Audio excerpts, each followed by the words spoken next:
ఒక్క జగన్నాథుడి రథం మాత్రం వెళ్ళేటప్పుడు సాల్బేగ్ సమాధి దగ్గర ఆగుతుంది, వచ్చేటప్పుడు మౌసామి మందిరం దగ్గర ఆగుతుంది.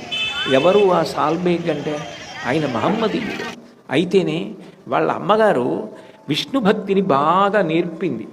అంత విష్ణుభక్తి నేర్పిన కారణం చేత చనిపోతాడనుకున్నన్ని దెబ్బలు తగిలితే ఒక యుద్ధంలో క్షతగాత్రుడైపోతే అప్పుడు వాళ్ళ అమ్మగారు విష్ణుభక్తిని నేర్పితే జగన్నాథుణ్ణి అదే పనిగా స్మరించి భక్తితో మనసులో జగన్నాథుణ్ణి సేవించిన కారణం చేత ఆయనకి స్వస్థత కలిగింది.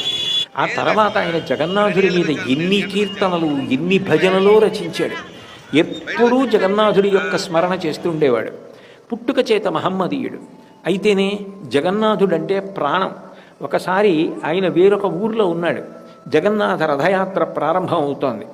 ఎట్లాగైనా నేను జగన్నాథ రథయాత్ర చూడాలి అనుకున్నాడు.